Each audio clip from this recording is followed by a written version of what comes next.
Okay, so we need 8 measures.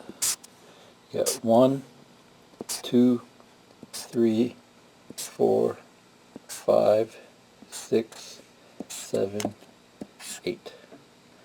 Okay, I'm going to break this up into 4 measures. 1, 2, 3, 4. 1, 2, 3, 4. Okay.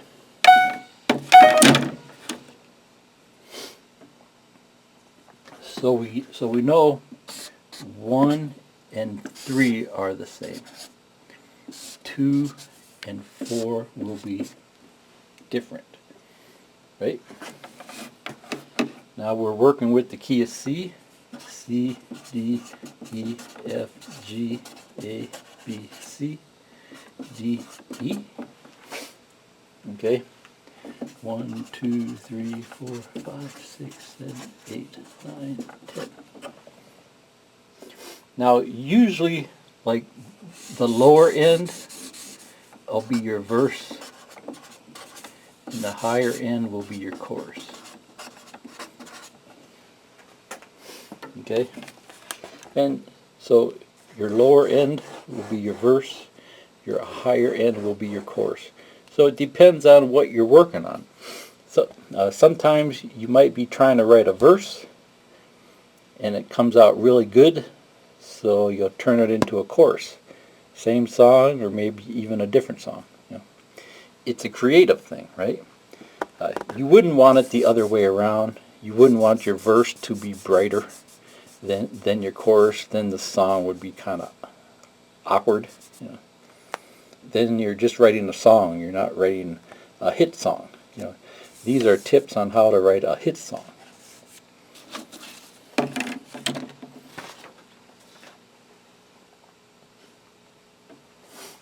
Okay, so, and then we're mainly going C, E, G, right? 1, 3, 5. 1, 1, 3, 5, C, E, G. So phrase 1, it's like I know I want to start with a C.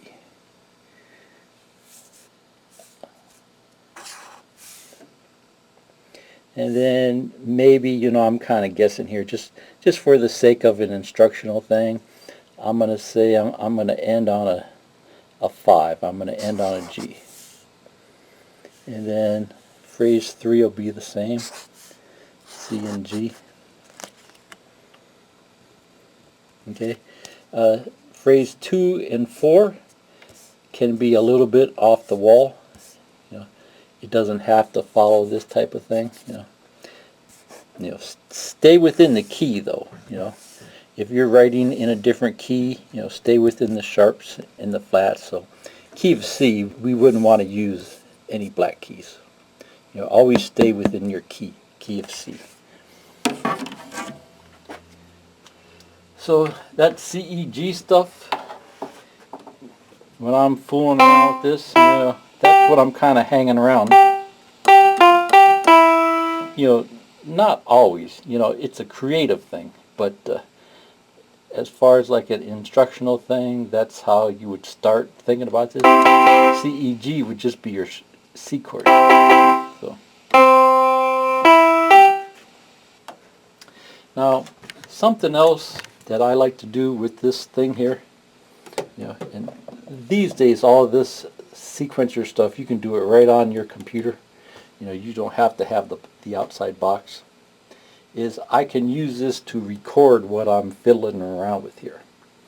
Then if I happen to run into something good, I have it on here.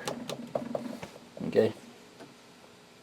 And I think that's very important because it's real hard to remember, for me anyways, when I hit something good. I might hear it when I do it, but it's nice to be able to come back and see it later on. Lots of times I'll go by, well, if I don't remember it, no one else will either, but it's still nice to have it on here. So I'm going to go ahead and hit the record button. So I get that recording. Okay, and then there's drums.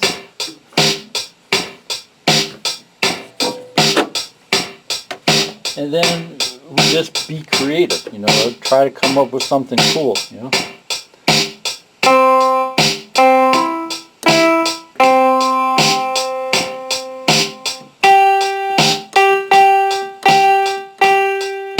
So if I could remember phrase one.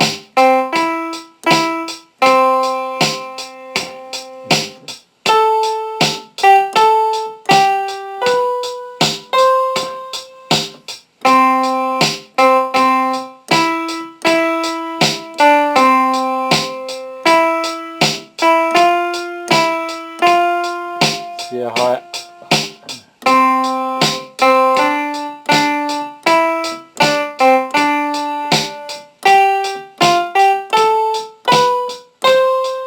so I'm just gonna fool around with this, try to come up with something cool.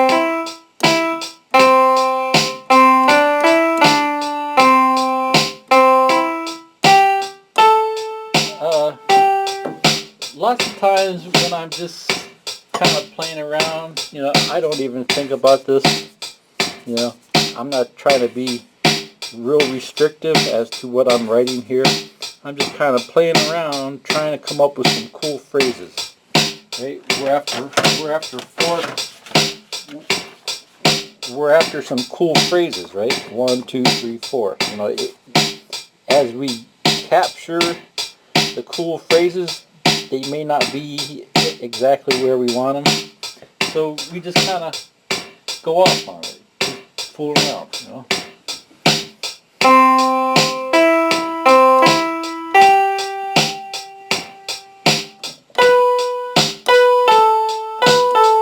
Feel like that one didn't work at all, right? So.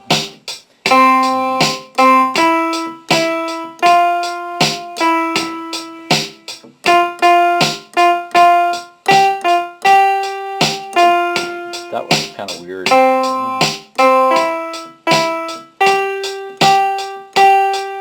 You know, when singers sing this stuff too, you'll hear lots of stuff like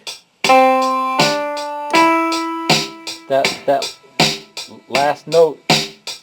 You know, they're singing on that. They're singing on that last note. You know, it lasts for a while. You know.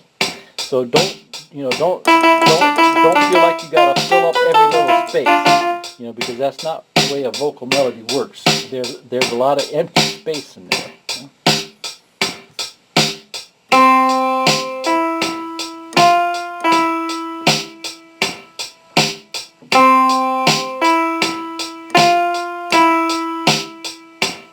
know?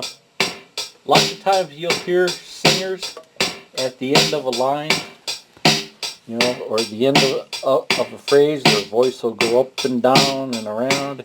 You don't have to write those. You know, they do that on their own. You know, they just add those as they sing the song. You don't have to add every little thing. You know, we're just after the basic vocal melody.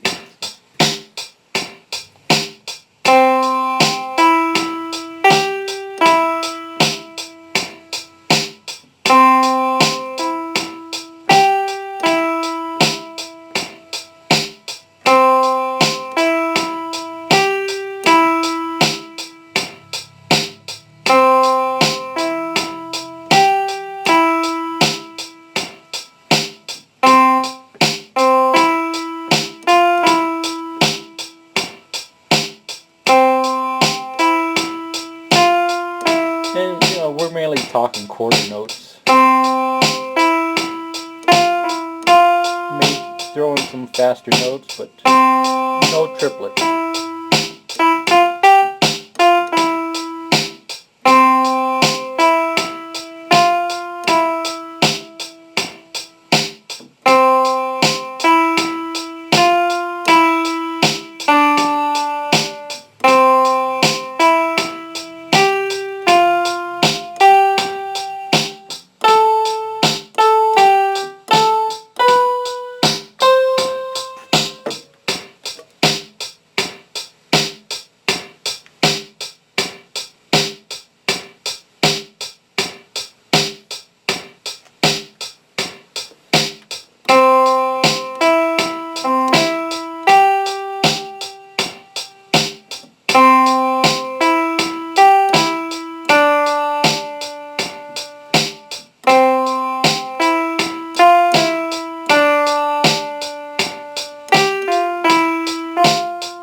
Okay, so I want to touch on a few things just so you kind of got an idea of what we're talking here. So, if we have a 8 measure line, 1, 2, 3, 4, 5, 6, 7, 8. 1, 2, 3, 4, 5, 6, 7, 8. For most people who play guitar, they might sit down and start strumming chords, and it's the same thing, C, D, E, F, G, A, B, C. You might strum a C chord here, and a G chord here, and then a C chord here, and then like an E chord here, and then the same thing here, Now,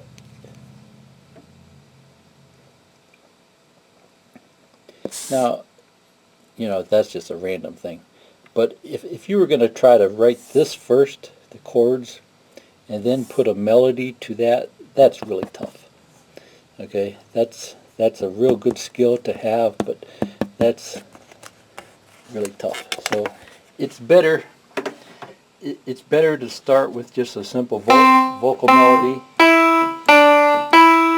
and then put chords to that. Because if you already have the chords, trying to come up with something catchy to go along with that's tough. It can be done, but it's a tough one.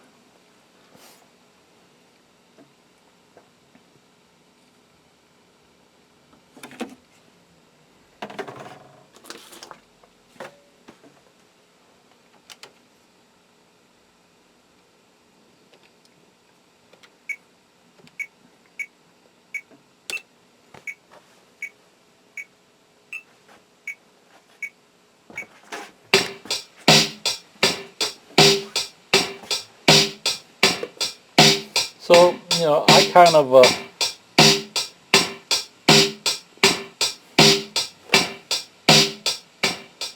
I'm just starting with the C chord just to kind of get me thinking about something,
See,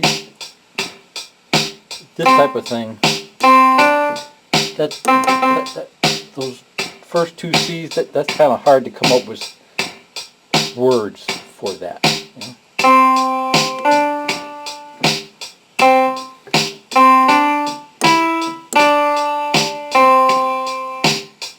But I use it as just like a way to kind of get going,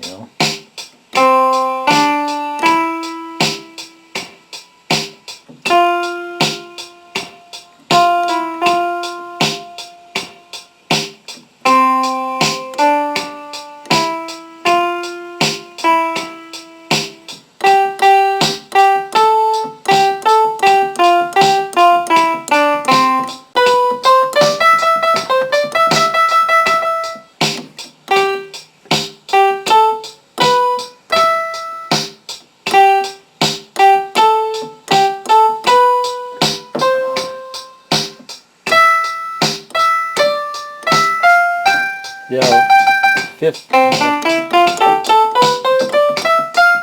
Yeah, that's tough.